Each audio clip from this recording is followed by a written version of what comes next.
I've always had horses, you know. My first horse was a little black horse named Molly, and that was the first friend I ever had, and for a lot of years, the only one I had. I was sexually abused as a child. I kept that a secret for 20 years. Fortunate enough, I had a lady that had brought her horses to keep at my farm, and I didn't realize it, but she was a 35-year veteran therapist. I went to the barn and sat down with her. She began to tell me her story, how she'd suffered with alcoholism and different things like that. But the thing that stuck with me more was that she said that she was sexually assaulted. And I guess that was the first time in my life that I ever met somebody face to face who understood where I was at. Carry me home when the light in my eyes does fade.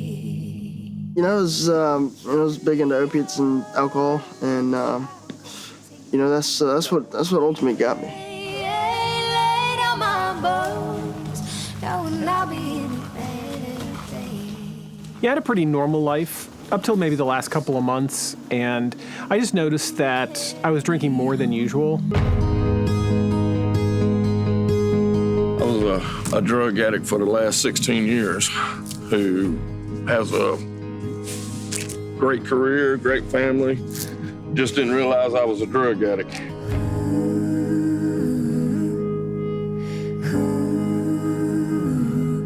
Most of our patients have trauma-related issues. It's painful for everybody. Equine therapy is really unique in its ability to allow patients to get into that area that is crucial for them to stay, to get and stay sober. I never thought in my wildest dreams that I could bond with a horse or a horse could make me think different. Because they respond to you. If you're feeling a level of anxiety, they feel that anxiety and they react accordingly. So Dale was really instrumental in really helping me understand more about the horses, but then also how it reflects upon actually my behavior and what's going on with me. What's she giving you now? A lot of feedback, a lot of love. She's very non-judgmental, isn't she? Mm-hmm. He almost does stealth therapy. The patients don't even really know that they're getting therapy until they're crying and they don't realize why they're crying. They kind of see that mirror image, you know, going on with them, and it is amazing. You know, I've had several, I mean, I can't sit here and tell you how many times I've seen people pick horses that so mirror themselves.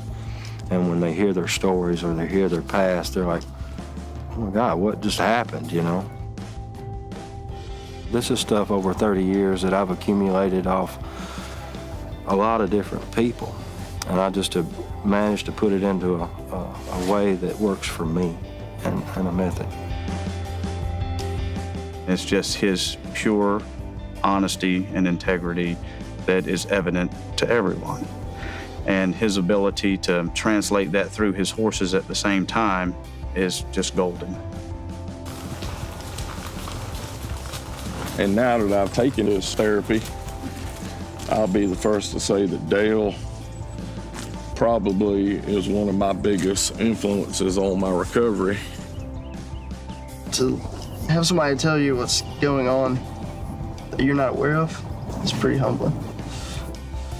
He's gonna tell you what you don't want to hear, and that's the truth. A lot of times the truth hurts. I was them. I was that kid that hurt. I was that kid that didn't have no hope. I was that man that wanted to die.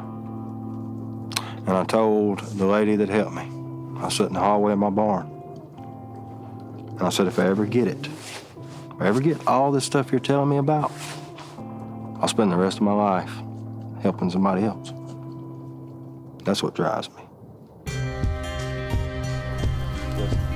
I've never met anybody else like him. And he's got qualities that if just half of the men in this world had, this would be a whole lot better place.